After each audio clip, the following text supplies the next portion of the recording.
Om Swastiastu. Semeton, saya mau bercerita. Kedepannya akan banyak orang suci kita mengalami keruntuhannya, eratnya selinggi kita, akibat buminya nungkalik, zamannya pemutihan, pengeleburan. Para dewata Nawasanga sudah kembali ke Swarga Loka.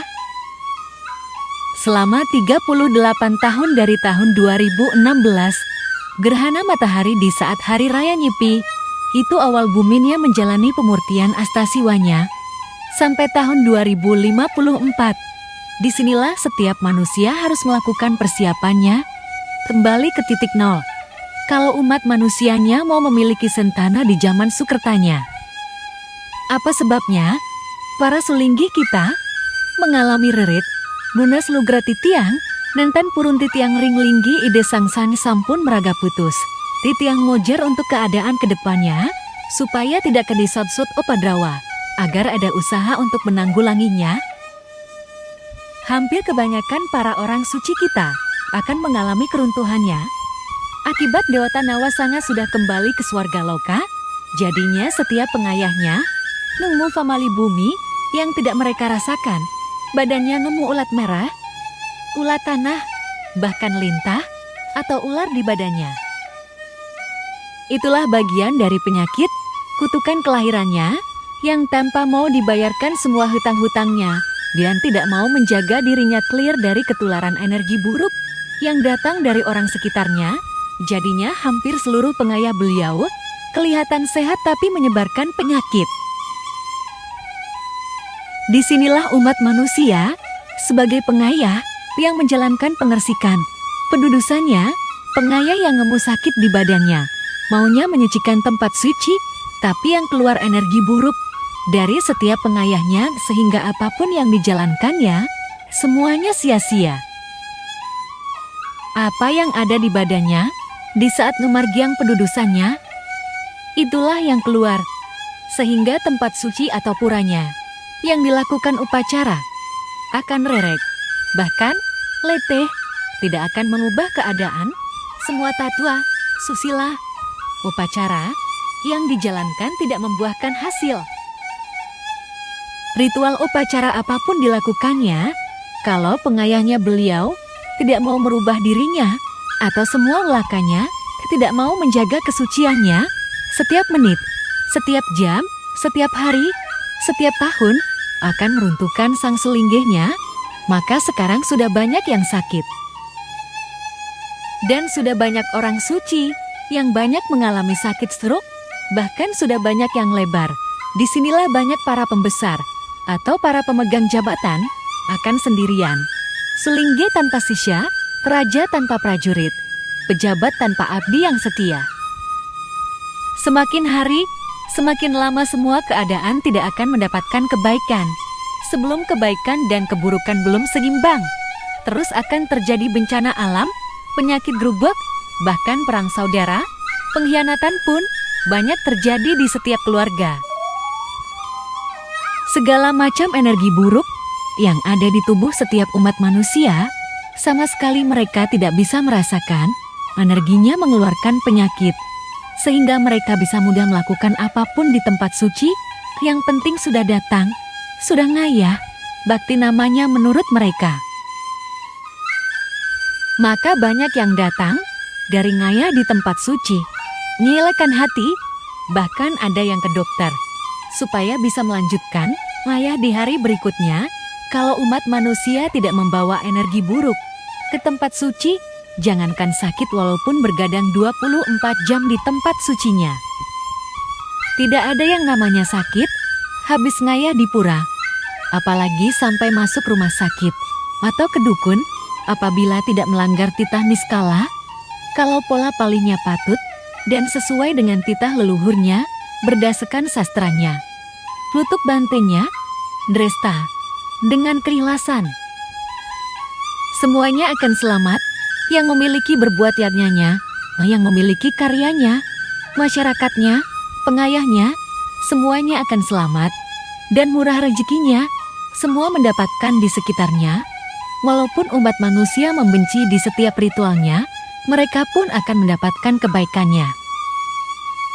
Semua harus merubah segalanya berdasarkan sastra.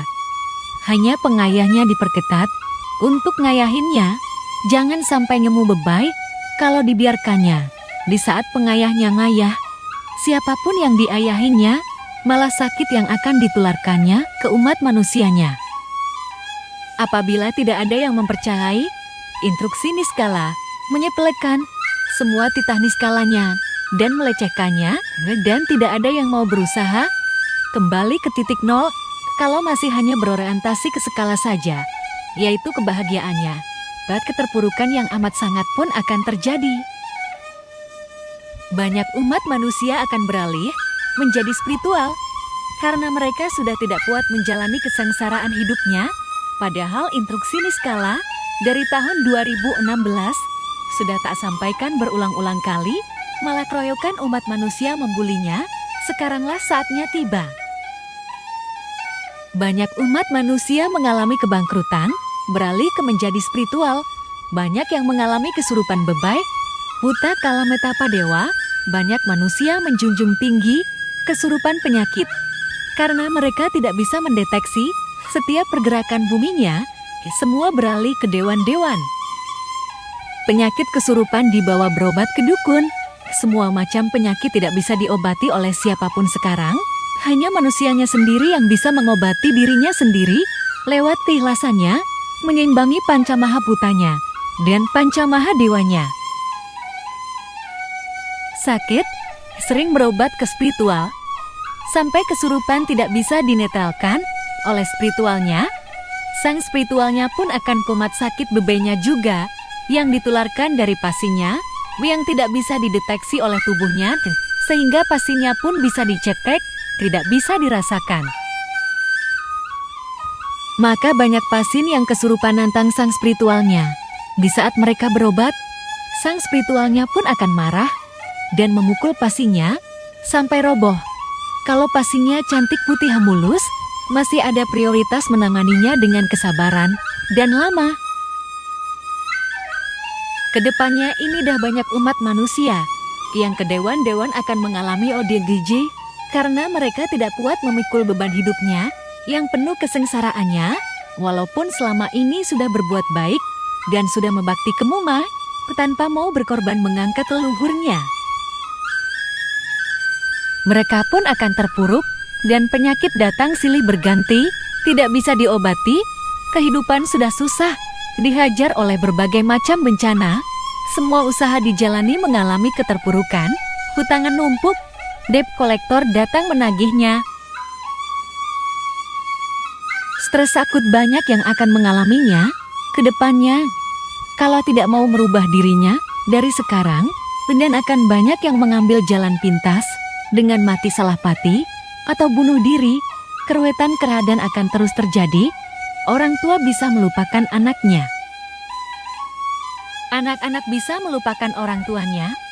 Istri melupakan suaminya, sehingga dengan mudah berzina sama orang lain lagi. Manusia menikah dengan binatang, pernikahan pria dengan laki-laki, dengan perbuatan buruk dan menguasai segalanya, bahkan ditakuti.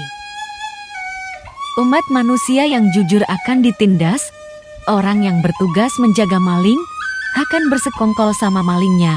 Yang memiliki uang akan disembah seperti dewa, yang berbuat kebajikan untuk menyelamatkannya akan dibenci dan difitnah, ditinggalkannya. Musuh yang paling berbahaya terjadi di orang dekatnya, baik saudaranya maupun suaminya atau temannya, tanpa terkecuali. Kalau buta kala sudah menguasai sang jiwatmannya, mereka tidak akan tahu mana saudara, mana anaknya, mana istri atau suaminya. Mereka akan lupa. Kalau masih mengedepankan kebersamaannya tanpa mau berubah, jaga jarak, dan mengikuti instruksi pemerintah, mengimbangi sang jiwatmannya dengan sang Paratma Atma yang mantuk mepuayangannya dan tidak mau mempersiapkan dirinya, Paratma Atma pun ditunggalkan.